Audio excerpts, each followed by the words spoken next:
দেশপ্রিয় park 1992।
জন্মদিন উপলক্ষে যে আয়োজনের ব্যবস্থা করেছে খুবই ভালো লাগলো। আমরা আবার সেই মহাপ্রভুকে সবার কাছে পৌঁছে দিতে পারি, তার মত, তার পথ, তার আদর্শ আজ সবার কাছে তুলে ধরাই আমাদের কর্তব্য। মহাপ্রভু নবদ্বীপের বুকে কত পরিশ্রম করেছেন, মনে প্রাণে অন্তরে তিনি যে প্রেম ভালোবাসা ও নামের মাধ্যমে জগৎকে দেশকে কিভাবে জাগিয়ে তুলেছিলেন, সবাইকে এক করবার উদ্দেশ্যে। তখন সবাই জাতি ধর্ম নির্বিশেষে সবাই এক হোক, তার জন্য তিনি আপ্রাণ চেষ্টা করেছেন। এই গৌর আর নিতাই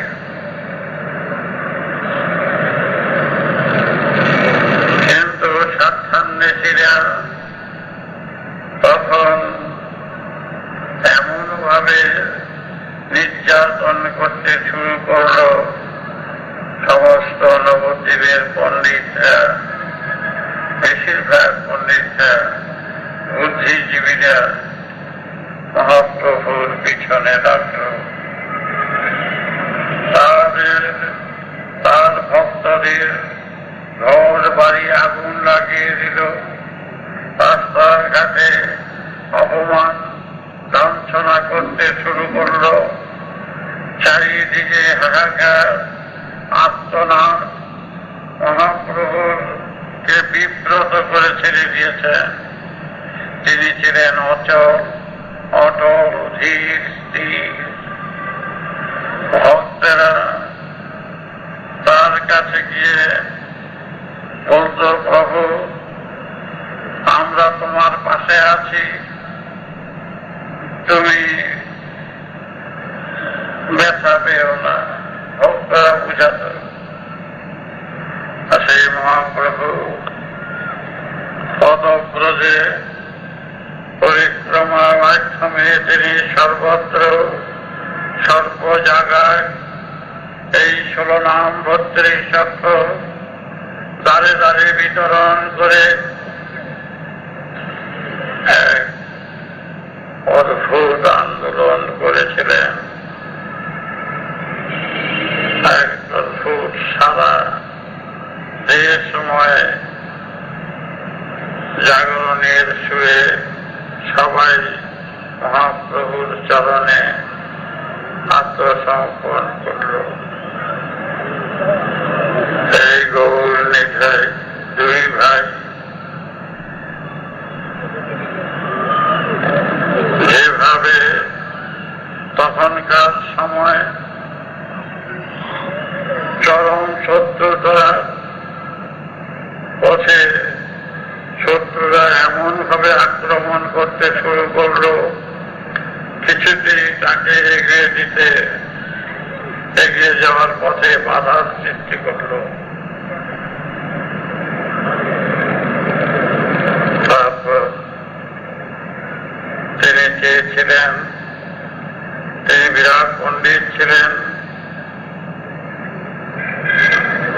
তার্কিক ছিলেন, কিন্তু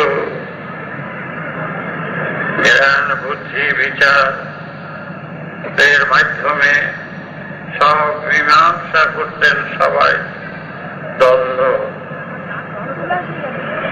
সেই সময় মহাপ্রভু মাঝে মাঝে তিনি মামাবাড়ি যেতেন। মামা ছিলেন বিষ্ণুদাস ঠাকুর।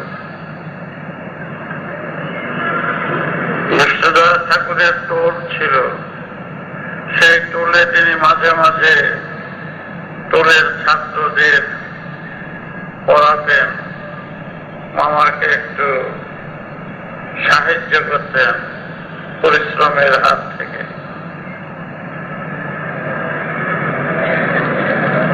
এবং মাঝে মাঝে যে লক্ষ্মী গোবিন্দ নারায়ণ ছিলেন, লক্ষ্মীনারায়ণ বিগ্রহ, সেই বিগ্রহ পুজো করতেন, মামাকে একটু রেহাই দিতেন।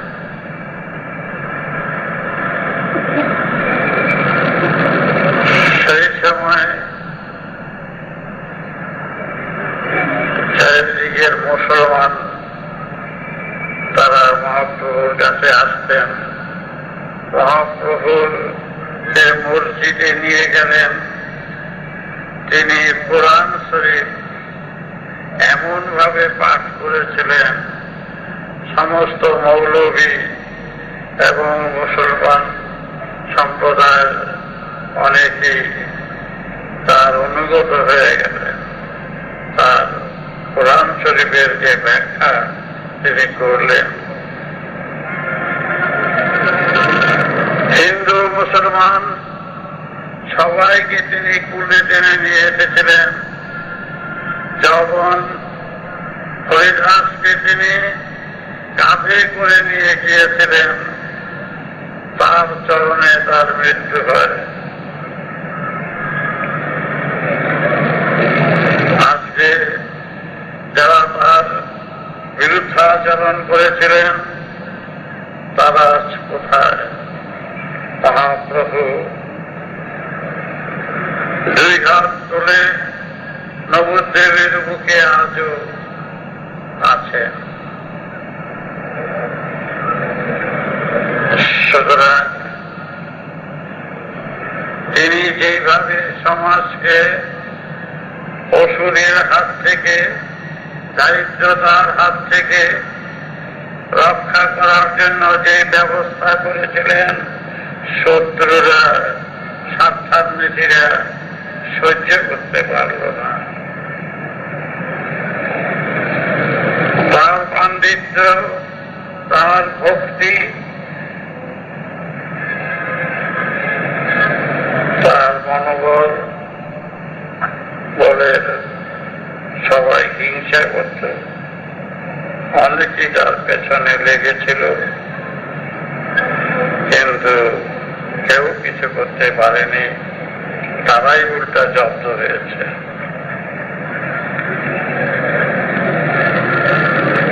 মহাপ্রভু তিনি ব্যাকরণে খুব দক্ষ ছিলেন। কোন পণ্ডিতরা ভারতবর্ষে তার সাথে তর্কে পারেনি।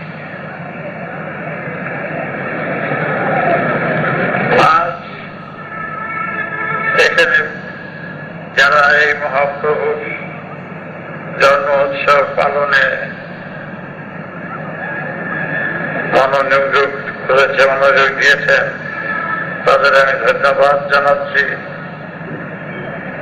মহাপ্রভুর মত পদ আদর্শ সবার কাছে পৌঁছিয়ে দেও, তুলে ধরুক, সবাই একত্রিত হোক। সমাজের বুকে আজ অসুর বৃত্তির প্রভাব বেশি।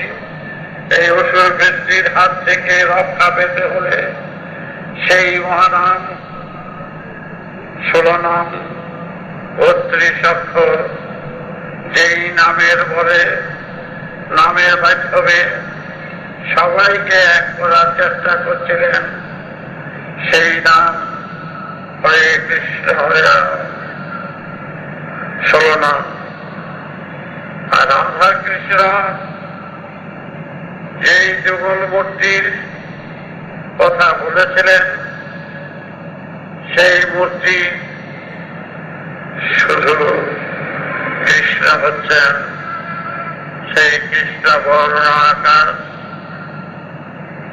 সেই আকাশের কৃষ্ণ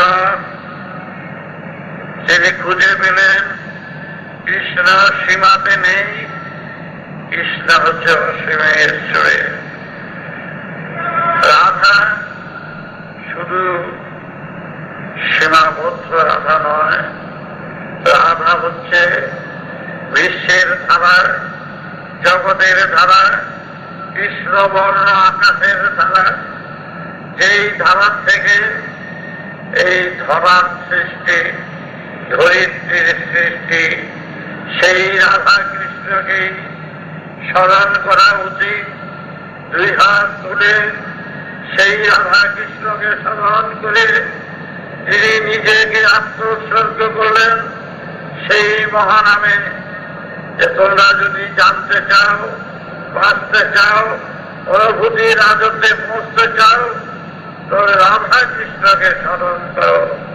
যেই রাধা সেই ধারা, যেই কৃষ্ণ সেই মহাকাশ, নীলাকাশ কৃষ্ণ বর্ণ, সেই বর্ণনায় নিজেকে উৎসর্গ করো। যিনি ভাবাতীত, গুণাতীত, তাদের খুঁজে পাওয়া যায় না, তার বর্ণ আছে, বর্ণনায় তাকে আনা চলে না। তাই সেইভাবে সতী দেবী, তার মাতা সতী দেবী বললেন, নিমাই তুমি বসে থেকো না, তুমি ঘরে ঘরে নাম বিতরণ করো। ঘরে ঘরে অনেক সতী দেবী পাবে, সেইভাবে তুমি বেরিয়ে যাও, নাম বিতরণ করো, নামের মাধ্যমে সবাইকে টেনে নিয়ে এসো। তাই তিনি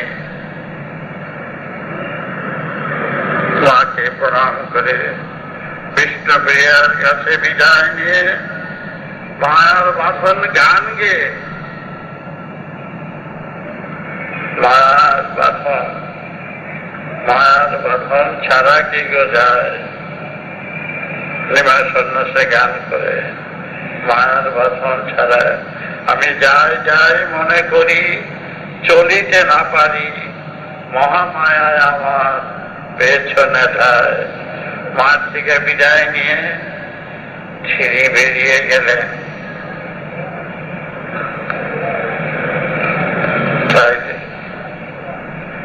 আজ আবার ফিরে এসুক সেই দিন, সেই যুগ। মামা খুব বড় পণ্ডিত ছিলেন, মামা বাড়ির কথা অনেকেই জানে না। পদ্মার পার ছিল তো বাড়ি, অনেক দূরে, তখন যানবাহনের সুযোগ ছিল না তেমন। সেই কাউলিপাড়া গ্রামে, এর আগে যে বলল, কাউলিপাড়া গ্রামে বিক্রমপুর ছেলে তার মাতুরা রায় মামা বাড়ি। সেই বিশ্বদাস ঠাকুরের তিনি ছিলেন মামা, সতী দেবী ভাই, এই বিশ্বনাথ ঠাকুরের ছেলের ছেলের ছেলের ছেলের কন্যা হলো আমার মা। ধর্মনাথ তর্কতীর্থ অম্বিকানাথ বিদ্যাভূষণের পুত্র। অম্বিকানাথ বিদ্যাভূষণ আমার মার বাবা। এই অম্বিকানাথের বাবা ছিলেন হরনাথ শিরোমণি, বিরাট পণ্ডিত। হরনাথ শিরোমণির বাবা ছিলেন রামকিঙ্কর। এইভাবেই হল গিয়া শেষ বেলা হল বিশ্বনাথ চক্রবর্তীর ছেলের ছেলে ওরা। এই বিশ্বনাথ চক্রবর্তীর বাবা ছিলেন নীলাম্বর চক্রবর্তী, তার বাবা উপেন্দ্র চক্রবর্তী, তার বাবা শম্ভু চক্রবর্তী। সুতরাং এইভাবে যোগাযোগ সূত্রে মাতুল বংশের পরিচয়, বাপ থাকলে বাপের পরিচয়, আর মার দিক দিয়ে মায়ের পরিচয়, দুটোরই প্রয়োজন। ইতিহাসে এখানে ফটো বলে নিয়ে আসছে, আমার মার বাবার ফটো এখানে নিয়ে আসছে। তোরা দেখেছ ফটো?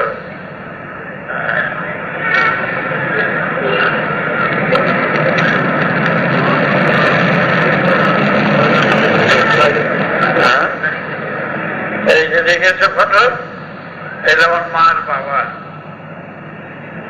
এই অম্বিকানাথ বিদ্যাভূষণ।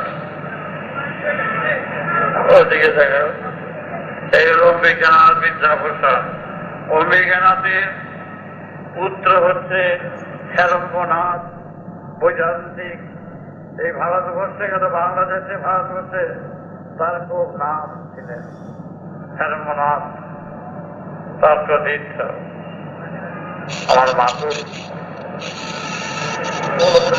এই হেরম্বনাথ বাবা অম্বিকানাথ, তার বাবা হরনাথ, তার বাবার বাবা হচ্ছে সেই যে বিষ্ণুদাস চক্রবর্তী, গৌরাঙ্গাদেবের মামা।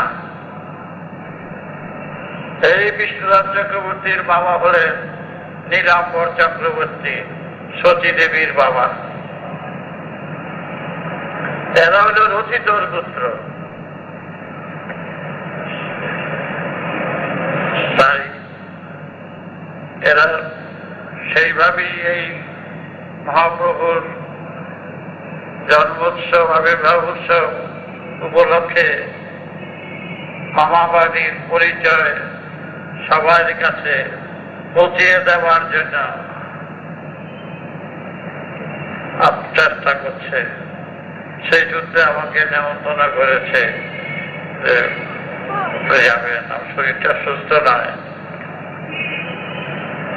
তাই ধর্মের আসল তত্ত্ব, আসল ব্যাখ্যা বিজ্ঞানে প্রতিষ্ঠিত, যুক্তিতে প্রতিষ্ঠিত, গণিতে প্রতিষ্ঠিত। ধর্ম বিজ্ঞান যুক্তি ছাড়া নয়। প্রত্যেকটি মহামন্ত্রের মহামন্ত্রের শাস্ত্রে প্রত্যেকটির ব্যাখ্যা অঙ্কের মতো। নিত্যানন্দের দেখতেই পাচ্ছ, বংশের এসছে, দেখা করলো, আরেকবার দেখা হয়েছিল আমার সাথে। এই গৌর নিতাই প্রাণের ছিল, নিত্যানন্দ বড় প্রাণের ছিল। তাই তোমরা যত যা কিছু পিছনে লাগুক, বিরুদ্ধে লাগুক, তত মনে করবা সফল। তার পিছনেই লাগে যার আছে, যার নাই তার পিছনে কে লাগবে। তাই মহাপ্রভুকে ব্যতিব্যস্ত করে ছেড়ে দিয়েছেন। ন্যায় কঠিন,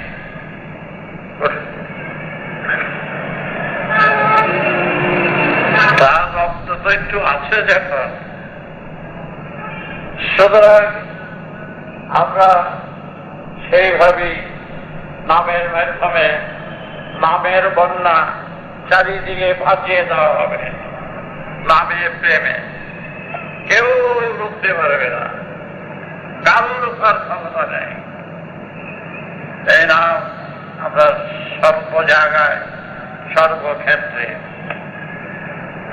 হরে কৃষ্ণ এই যে 16 নাম আর দিয়েছি রাম নারায়ণ রাম, জল আর বরফ।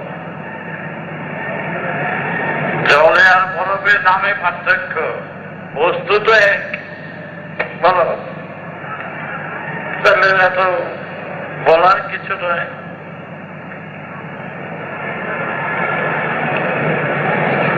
তাই ধম বিভাসি ভারতাভাসি শেষবাম বেদ মন্ত্র ভৌরাও যৌতমরভাতিরাম। তোমরা চারিদিকে নাম করবে,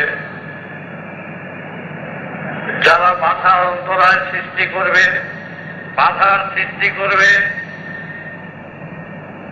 কোন প্রতিবাদ করে লাভ নেই। মার খেয়ে নাম যাচ্ছে গৌর নিত্যানন্দ, পথে ঘাটে নাম যাচ্ছে গৌর নিত্যানন্দ, ধনী কাঙ্গাল বাসে না রে গৌর নিত্যানন্দ। তাই তোমরা তার রক্তের সঙ্গে তোমরা সবাই রয়েছ। গৌরের রক্ত যদি বহন করে থাকি, তার রক্ত যখন আছে, তোমরা তো আমার কাছে যারা সন্তান হয়েছ বা হবে, তার তো রক্তের সঙ্গে মিশেই হয়েছ। তোমরা চারিদিকে ছড়িয়ে দাও এই মহানাম, 16 নাম, 32 অক্ষর, চারিদিকে ছড়িয়ে দাও সেই সুরধ্বনি। যে সুর জানলে সব সুর জানা যায়, সেটাই তো করা উচিত। সারেগামা বাধা দিশা আর এই মূলাধার সারিটা মণিপুর অনাহত বিশুদ্ধ আজ্ঞা সংস্থা, এই চক্রে এই সুরে রয়েছে সহস্রার অব্দি, মূলাধার থেকে উচ্চতার মূলাধার, স্বাধিষ্ঠান হচ্ছে মূত্রতার, মণিপুর রাগী। সুতরাং তুমি এই দেহ বিনা যন্ত্রকে বাজাও না দেখি, সে সবসময় সুরে ভরপুর। এই সুরকে বাজাতে গেলে মূলাধার থেকে সহস্রারের সুরধ্বনি যখন হইতে হবে, তখন দেব নমন্ত মূলাধার অজ্ঞাচক্র মনোভিভাস আদিবেদনন্ত মারভৌরভৌরাম আজ্ঞাচক্র বিশুদ্ধ শোধনমাদিতবাম মণিপুর ব্রহ্ম জনমারত্রিভাষিবাম তৎসাদিবাদভৌসমান। যদি তুমি দেহ বিনা যন্ত্রকে সুরে আনো, তোমাদের চলার পথের সাহায্যকারী কে? বিবেক, চৈতন্য।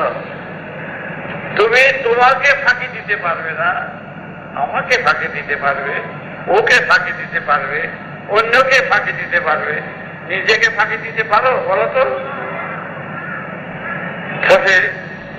প্রকৃতির এই মহাদান, প্রকৃতির থেকে যে মহা সৃষ্টির যেই দান তোমার মধ্যে বিদ্যমান, খুঁজে দেখো প্রকৃতি কত সাহায্য করছে তোমাদের। যে তোমার অন্যায় তুমি বুঝতে পারছ, কাউকে বুঝিয়ে দেওয়ার প্রয়োজনীয়তা নাই। বিবেকের হল আদি সুর, সেই সুরে তুমি নিজেকে সুর মিলাও দেখিনি। শুধু এই চিন্তাই বিভোর থাকো যে আমি আমাকে ফাঁকি দেব না। আমি আমার সুরে এমন ভাবে মগ্ন থাকব, সেই তন্ময়তার মাধ্যমে সেই সুরে সুর মিলিয়ে যদি আমি সব সময় থাকি, সেখানে তো কিছু বলার নেই। ফাঁকি যদি অপরকে না দাও, তাহলে কিছু ছিদ্র সেখানে পোহাতে হবে। ফাঁকি দিলে সাময়িক একটু বাহাবা পাবে। মানুষ ডুবছে কোথায়? কাম, কাঞ্চন আর লোভে যশে। লোভ এবং যশ এবং কাম, এই কয়টাতেই মানুষ ডুবে যাচ্ছে, ক্ষতি হচ্ছে এখানে। সেই জন্য প্রকৃতির মহা দৃষ্টান্ত মৃত্যু। মৃত্যু অনিবার্য, এটা জানো সবাই। মৃত্যু যখন অনিবার্য, যত বল সঞ্চয় করো, যত খাবার খাও, যত বড় প্রাসাদেই থাকো, মৃত্যু কিন্তু তোমাকে ছাড়বে না। এত বড় মহা দৃষ্টান্ত প্রকৃতির দান থেকে আমরা যাহা পাচ্ছি, প্রকৃতির মহাদান থেকে যা পাচ্ছি, এত বড় উপকার, এই কথা এর বলা চলে না। এত বড় উপকার মৃত্যু, আমরা এখানে কোনো কিছুই গ্রহণ করতে আসি নাই। এক ফোঁটা জল তোমার নেওয়ার মতন ক্ষমতা নাই। মারামারি করছো জায়গা নিয়ে, জমি নিয়ে, কত ঝঞ্ঝট, কত কিছু চলছে, কিন্তু কার সাথে ঝগড়া করছো? আমার সাথে ঝগড়া করবে, এর সাথে ঝগড়া করবে, বিবাদ করবে, মুহূর্তে তুমি চলে যাবে।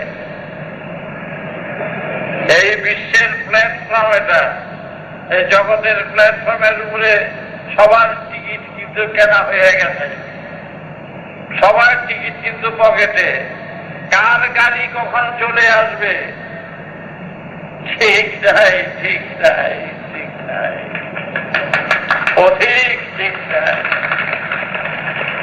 এটা কিন্তু চোখে দেখেও বুঝেও যদি মুছে ফেলে দাও, সিলেট পেন্সিলের লেখার মতন মুছে ফেলে দাও, এর চেয়ে দুঃখের আর কিচ্ছু নেই। তাই প্রতি মুহূর্তে মনে রেখো, মৃত্যু যখন অনিবার্য, এই সাময়িক কয়েকদিনের জন্য, কয়েক বছরের জন্য নিজেকে পাপের বোঝায় ডুবতে রাজি নয়। এর চেয়ে অজ্ঞ আর মূর্খ আর কেউ নয়। এটাকে মনে রেখো প্রতি মুহূর্তে এই কয়টি কথা। শুধু চা খেয়ে কথা বললে চলবে না, চা খেলাম আজ কদিন বাঁচবো ফুর্তি করে নে, এই কথায় মিশবে না। মৃত্যু যন্ত্রণার ভোগ সবাই ভুগতে হবে। সেই যন্ত্রণা অসম্ভব যন্ত্রণা। ওই মহাকালের রোগে সবাইই পড়তে হবে। কিন্তু এত বড় একটা দৃষ্টান্ত প্রকৃতি তোমার কাছে ধরে রেখেছে, তারপরে আমি অপরাধগুলো যদি বসে করি, এর চেয়ে অন্যায় কি আছে বলো? তুমি যদি জানো এই জমিটা জাতীয় পার্কটা তোমার মুখে মুখে দিল, মুখে মুখে জাতীয় পার্কটা তো পাবে, এটা দিয়ে দিল, তুমি মুখে মুখে দিল, 25 বছরের জন্য দিল জাতীয় পার্ক। তুমি এখানে 20 লাখ টাকা খরচ করে বিল্ডিং তুলবে, দালান তুলবে, বলো? তুলবে না, কারণ 20 বছর পর্যন্ত দিয়েই যাবে। তুমি যে 50, 60, 70 বছরের জন্য এখানে এসেছ, কিসের দালান, কিসের বাড়ি, কার জন্য, কখন? তো কোনো ক্ষতি নাই। ছেলে মেলে, স্ত্রী পুত্রের জন্য তুমি সুব্যবস্থা করো, কিন্তু মিথ্যায় নয়, ছলে নয়, কৌশলে নয়, অপরাধের মাত্রা বাড়িয়ে কারোর সেবা করতে যেও না। এইটাই হচ্ছে এখানে বেশি, যার জন্য আজকের সমাজে অসুরের প্রভাব বেশি। তোমাদের আগেও বলেছি, অনেকদিন আমি বলেছি যে এই গুরুগিরি করে আমি যদি অর্থ উপার্জনের চিন্তা করতাম তাহলে কত কোটি টাকা করতে পারতাম। যারা কয়েক কোটি সন্তান, হোম করবো, যজ্ঞ করবো, পূজা করব, মানুষের শরীর আবু ধরাবো মুখে মুখে, আবার সারাবো মুখে মুখে। তার জন্য অনেক ব্যবস্থা করতে পারতাম, অনেক অর্থ রোজগার করতে পারতাম। বিষ খাবো, এগুলো তো বিষ, দুর্ভোগ। ভোগ কোনটা? ভোগ দেয় দেবতাকে, সেই বিবেককে দাও ভোগ। আর আমরা যা ভোগ খাচ্ছি এটা দুর্ভোগ। দুর্ভোগ,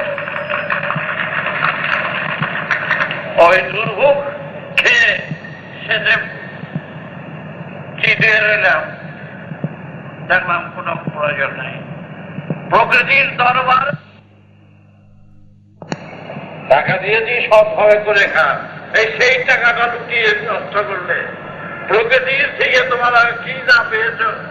বুদ্ধি পেয়েছ, বিবেচনা পেয়েছ, ইচ্ছা করলে মরতে পারো, ইচ্ছা করলে মারতে পারো, ইচ্ছা মতো ইচ্ছা শক্তি দিয়েছি।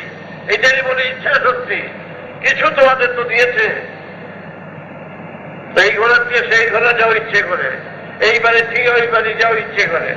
ইচ্ছা শক্তিটা তো কিছু দিয়েছে, সেই ইচ্ছা শক্তিটা যদি নষ্ট করো,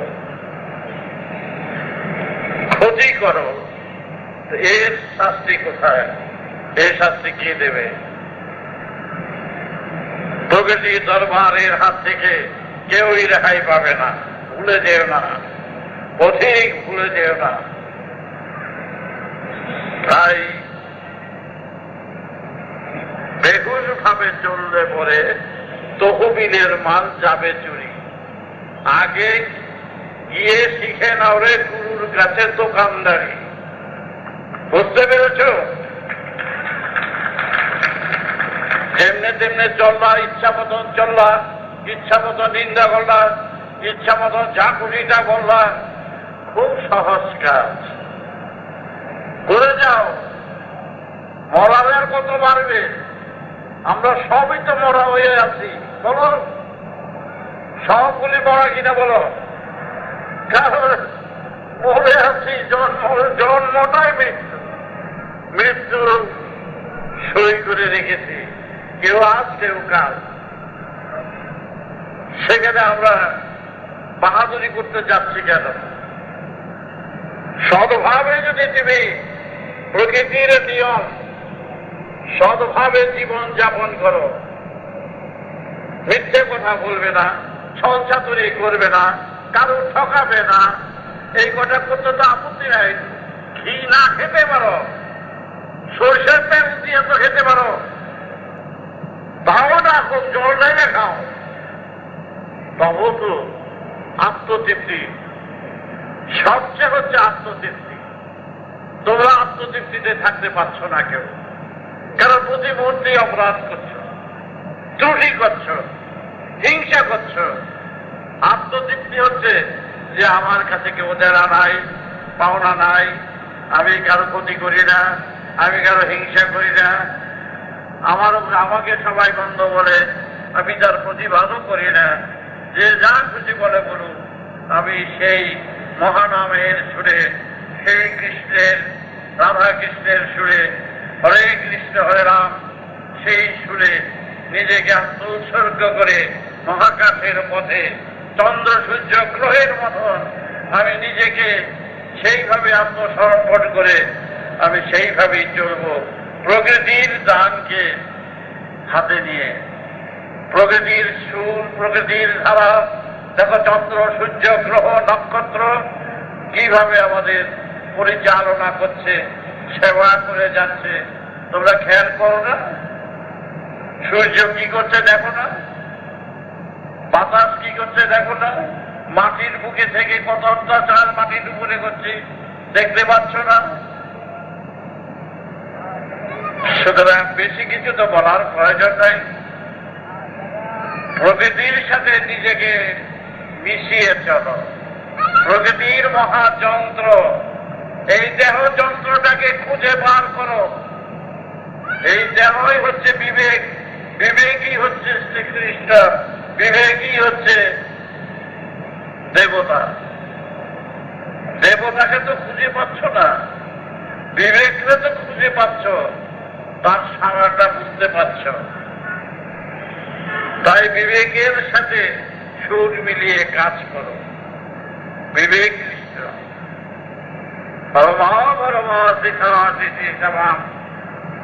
সুতরাং বাঁচতে গেলে কে দেখে বলতে পারবে না। তোমরা যে চোখ দিয়ে দেখতে পাচ্ছ, যারা খুঁজে পাবে কে দেখছে? জিজ্ঞাসা করে সমস্ত দেহের যন্ত্রপাতিকে জিজ্ঞাসা করো তো, কে দেখছে? কে স্বাদ পাচ্ছে বলতে পারো? তুমি তো মনে করো আমি তো স্বাদ পাচ্ছি, আমি তা কোথায় খুঁজে পাবে? এই দেহের মধ্যে যা চলছে কে শুনতে পাচ্ছে? সমস্ত দেহকে টুকরো টুকরো করলেও খুঁজে পাবে না। কিভাবে শুনতে পাচ্ছ? কিভাবে চোখে দেখছ? কিভাবে ঘ্রাণ পাচ্ছ? কিভাবে স্বাদ পাচ্ছ? এটা খুঁজে বার করতে পারবে? নিজেকে একবার জিজ্ঞাসা করো নিজের ভিতরে, যে কে খাচ্ছে, কে বুঝতে পারছে, কে দেখছে? খুঁজে পাবে না। এই নিখুঁজ হয়ে আছে, তবু আবার সাড়া দিচ্ছে, এই দেখতে পাচ্ছি, আমি বলে কথাটা বলছ, আমি দেখতে পাচ্ছি, আমি শুনতে পাচ্ছি, আমি স্বাদ পাচ্ছি। পাচ্ছ তো তুমি ঠিকই, আমিটা কোথায় খুঁজে পাবে? তোমার নাম যদি দিনেশ থাকে, দিনেশের 1000 টুকরো করে যদি এক জায়গায় রাখো, দিনেশ আশাইয়ের মধ্যে খুঁজে পাবে? এটা পা, এটা হাত, এটা নাক, এটা চোখ, এটা মাথা, 100টা নাম হয়ে গেল। তোমার দেহটা 100টা নাম হইল, হবে না বলো? কাটলে টুকরো টুকরো করে যদি রেখে দেওয়া যায়, 100টা নাম হবে না সমস্ত দেহেতে? তাহলে 100 নাম। তুমি যে পরেশকে খুঁজে পাবে, পরেশ কোথায়? 100টা অংশ যোগ দিয়া নাম হল পরেশ। বিশ্ব হলো একটা শব্দ, বিশ্বের খোঁজ করে পাবে বিশ্বের সব নাম। গভর্নমেন্ট তো শব্দ একটা, কেটা গভর্নমেন্ট খুঁজে পাবে? সবাই অভিযোগ বাইরে, চৌকিদার থেকে প্রেসিডেন্ট অব্দি সবটা নিয়ে হলো গভর্নমেন্ট। তা তোমরা কোথায়? তোমাদের নাম বহু নাম নিয়ে একটা নাম হয়, সেই জন্যই বহু নাম, বিশ্বের বহু নাম, অদর্শ অগণিত নাম, সব নাম নিয়েই হলো একটা নাম। সেটা পছন্দ মতো যে যার খুশি সেই নাম নিয়ে জপ করে তপ করে সুরে আনে। 26টা অক্ষরের মধ্যে, 36টা অক্ষরের মধ্যে সা রে গা মা পা ধা দি সা, বাস 8টা শব্দ নিয়ে নিল। তো সা রে গা মা রে গা মা গা মা পা দিয়ে একটা সুসাধনা করছ। কিন্তু তার মধ্যে যেই সারাগ্রাম আছে, সারাগামা আছে, সেটা হইল মূলাধার থেকে সহস্রে সুর মিলিয়ে যাও দেখিনি, খুঁজে কি পাবে? তাহলে আজ মহাপ্রভুর জন্মদিনে যেই হরে কৃষ্ণ হরে রাম রাম 32 অক্ষর, যেই সুরের সাথে বিশ্বের সুর মিলিয়েছিলেন, তিনি কি চেয়েছিলেন? যে বিবেকের সুরে সুর দাও। তাহলে তোমরা তোমাদের আজ সেটাই তুলে ধরছি, তোমরা বিবেকের সুরে সুর দাও। দেখবে এসছে আনন্দ, এসছে মহাতৃপ্তি, আর কিচ্ছু নেই। যে আমি মিথ্যে কথা বলবো না, ছলছাতুরি করবো না, যতটুকুনি পারি ততটুকুনি করব। এবং মানুষ তখন তোমাকে কিছু ক্ষতি করবে, মাঝে মাঝে কথা বলতে পারে। সত্যি কথা বলাটা তো সাংঘাতিক কথা। এখানে সত্যি কথা উঠে গেছে প্রায়। তাই বেদের যুগে আজ থেকে 15,000 বছর আগে তখন কি ছিল সমাজে? তখন আদি বেদের সুরে সবাই থাকত। একটা মিথ্যা শব্দ একটা বইয়ে লিখেছিল, সবাই দেশবাসী তার বিরুদ্ধে চলে গেল। এই শব্দটা কেন লিখলে? তারা মিথ্যা কথা জানতো না, তাই মিথ্যা শব্দটা উঠিয়ে দিল। আর এখন সত্য কথাটা, এটা সাংঘাতিক, সত্য কথাটা উঠিয়ে দেওয়া উচিত। তাইলে যদি বাঁচে, সেইভাবেই বেঁচে আছে। প্রতি মুহূর্তে মনে প্রাণে অন্তরে ছল ছাতুরি প্রবঞ্চনা ছাড়ার কিচ্ছু নেই। কেন করতে যাব? আমি তো বললাম, ছল ছাতুরি করলে কোটি কোটি টাকা উদ্ধার করতে পারতাম, বদনাম থাকতো না। আর সত্যি কথা বললে বদনামের ভাগী হতে হবে। অনেক বদনাম, অনেক অপবাদ, অপপ্রচার তোমাদের হবে প্রথম। কিন্তু তোমরা আত্মতৃপ্তি পাবে যে কোটি কোটি টাকার মালিক যারা, প্রাসাদ বানিয়ে রাখা যারা, তারা মনে করে আমরা কত খুশি। আর তুমি একটা সাধারণভাবে থাকবে, তুমি থাকবে আত্মতৃপ্তি, কারণ আমি সত্যের সাথে বিবেকের সাথে হাত মিলিয়ে আছি। তুই ভালো থাকবে।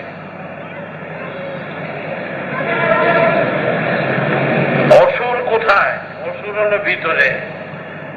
সুর দিয়ে অসুর দমন করো, ভিতরের সুর দিয়ে অসুর দমন করো, অসুর বৃত্তিকে দমন করো।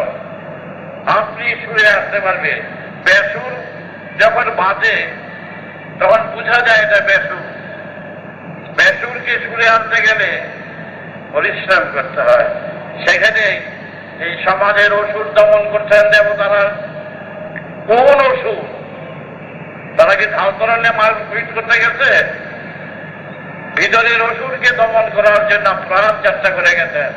ভিতরের অসুর যদি দমন হয়ে যায়, তাহলে সমাজ এমনি পরিষ্কার হয়ে যাবে, এক হয়ে যাবে, এক সুরে থাকবে। তাই এইসবের মধ্যে যাবে না, যথাসাধ্য চেষ্টা করবে, নামের মাধ্যমে ডুবে থাকবে, আর সমাজকে এক করার জন্য যা করা দরকার তা করবে। আমরা বিপ্লবের কথা বলি, বিপ্লব হচ্ছে ভিতরে, বাইরে মারপিট নয়। মারপিট করে বিপ্লব হয় না। ভিতরের বিপ্লবকে মারপিট করে সরাও। ভিতরে অসুরকে দমন করো। দমন করার জন্য অস্ত্র ধর, অস্ত্র হাতে দাও। সেই অস্ত্র ঢাল তলোয়ার নয়, জ্ঞানের অস্ত্র, ভক্তির অস্ত্র, তা দিয়ে সব দমন করে দাও। বুদ্ধ ঠাকুর রাজনীতি করেন, কেউ বলেছে, কারণ বিপ্লবের কথা বলি তো, উল্টা অর্থ করতে খুব উস্তাদ, বুঝুক বা না বুঝুক। কথা বললাম পতিত তারিত হবে তারিণী, আর গান গেইতেছে শেষের লোকেরা 25 তারিখে হবে 12টি। তাহলে কি দিয়ে কথা বলবো? কার কাছে কথা বলবো?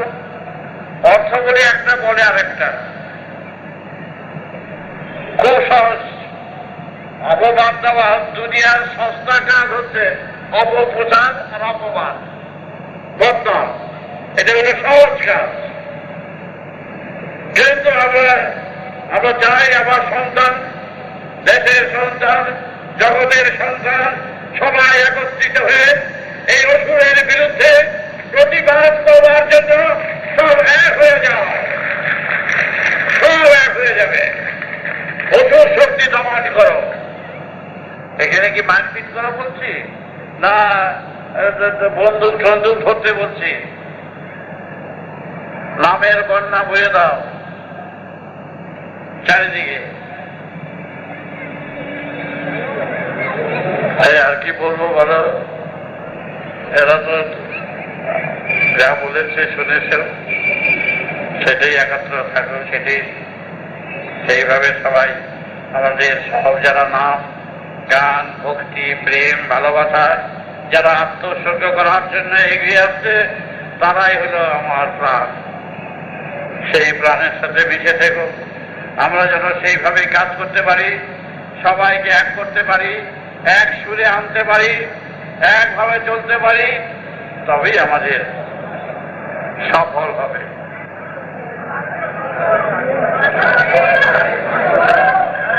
হ্যাঁ কি বলবো?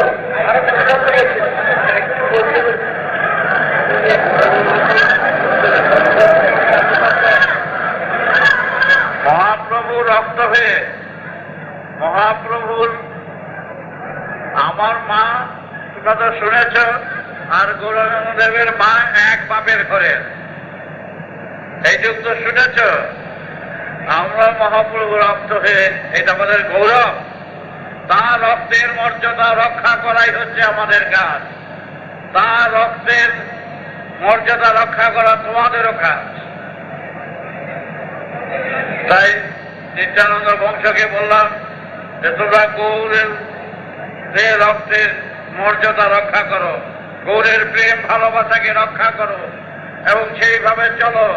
আমরা মাতুর বংশের, আমি ভাগিনা, মহাপ্রভুর মা আমার মা এক বাপের ঘরের, এক বাপের রক্তের, এক বাপের ঘরে, সেটা যেন মর্যাদা রাখতে পারি, তোমাদের নিয়ে সবাইকে এক করার চেষ্টা করতে পারি। আমাদের ভিতরে অহংকার থাকবে না, কোনো কিচ্ছু থাকবে না।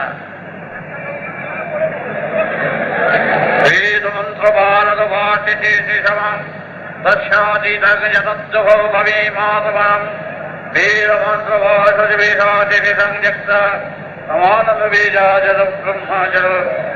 তাই দেশবাসী সবার কাছে এটাই জানাচ্ছি, আমাদের ভালোবাসা, আমাদের প্রেম, আমাদের নীতি, আমাদের ধর্ম সবাইকে জানাচ্ছি। তারা যেন ভুল না করেন, ভুল না বুঝেন, সেটাই আমাদের কথা বলা। তোমরা সেইভাবে কাজ করবে, নাম করবে, ঘরে ঘরে প্রচার করবে, বেদের প্রচার করবে, বেদের সুরে সুপ্রতিষ্ঠিত হবে, সবাইকে এক করার চেষ্টা করবে। তোমরা কিছু বলো, আমি শিক্ষা দেওয়ার আছে, এটা জিজ্ঞাসা করো কে গেছে।